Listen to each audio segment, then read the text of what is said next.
This video illustrates steps required to install a standard or extended mount into a roof and assumes you have already selected your best mounting option and location. First, identify the living and non-living areas, making sure at the bottom of the foot is up at least 3 shingles from the edge of the roof to allow adequate space for monopole placement. Additionally, you'll want to consider the direction of the prevailing wind in order to place the long monopole in a position to brace against the wind. You can ask the customer the direction the wind typically blows or use your best judgment. The standard roof mount requires both the mast foot and the monopoles be installed into rafters. Locate the center of the 2 rafters that the 2 monopoles and mast foot will be installed into. Using a stud finder is the easiest way to find a rafter. You can also look for nail heads and measure back to your spot. Nails are usually on 24-inch or 16-inch centers. Then you'll know where the rafter is located. A third option is to gently tap on the roof surface until you hear and feel a solid thud. The mast foot is secured using 6 bolts, 2 center bolts secured into a rafter, and 4 corner bolts secured through the roof surface. It's best to install the top center bolt first. Once you've determined the location of the rafter, mark the drilling location for the top center hole of the footplate. You will be using 3-inch long by 5/16" diameter lag bolts for the 2 center holes. Be sure to drill only 2.5 inches deep for the 3-inch lag bolt. You want to leave about a 1/2 inch of material at the end of the hole for the lag bolt to bite into. Then pre-drill the hole using a 7/32 or 3/16" drill bit. Apply bishop tape to the bottom of the footplate. Mount the footplate with the first lag bolt using a drill torque setting that will drive the lag but not cause injury or damage. Tighten the top center lag bolt enough so that it is snug, not tight. This will allow for some movement to align the bottom center hole with the rafter. Now level the footplate by lining it up to the edge of the shingles. With the footplate level, you can now pre-drill the 5 remaining holes. Apply pressure on the footplate so the bishop tape will not fold onto itself.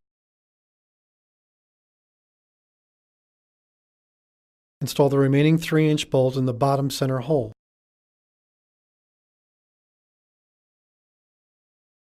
Install the 4 2-inch long bolts in the corner holes.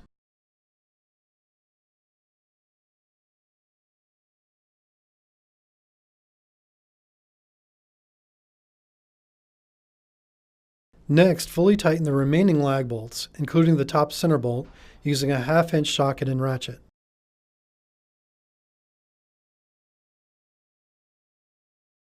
Finally, level the mast. When using the bubble level inside of the mast, it must be removed and reseated to ensure it will provide an accurate reading.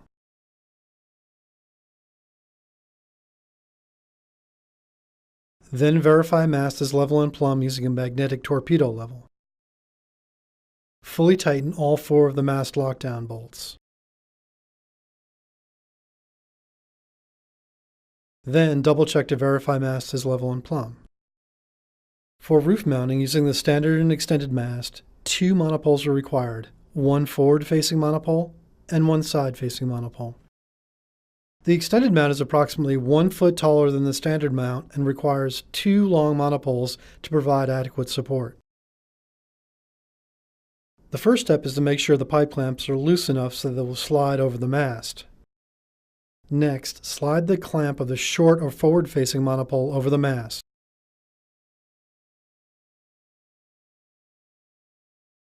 Followed by the long or side-facing monopole.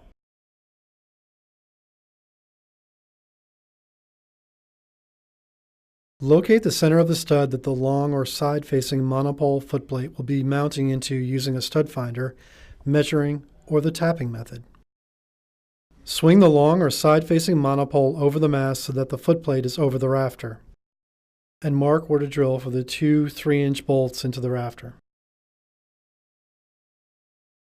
Pre-drill the 2 holes. Apply bishop tape to the bottom of the monopole footplate and install the bolts. Next, install the short or forward-facing monopole's foot into the same rafter as the mast footplate. Be sure to install the short or forward-facing monopole's foot so that the monopole will end up as perpendicular to the mast as possible. Also note that the 3-inch lag bolts should only go into the rafter, so you'll be installing both bolts into the top and bottom of the long slot on the monopole footplate. Tighten the long monopole clamp above the bend of the mast. Tighten the short monopole clamp below the bend. Next, verify the mast is still plumb and level and adjust if necessary. Please note that the center monopole clamp must be tightened last. If you tighten them before the ends of the monopoles, then the mast will be pulled out of plumb, or the center clamps will be pulled loose when you tighten the monopole mast clamps. Instead, tighten the lockdown bolts on both monopole footplates using either a 1/2-inch wrench or a 1/2-inch ratchet and socket. And lastly, tighten the center clamp bolts on both monopoles. For the extended mast, both monopole clamps will be above the bend. As with the standard mast, make sure that the front-facing monopole is as perpendicular to the mast as possible once installed. Finally, double-check that the mast is still plumb.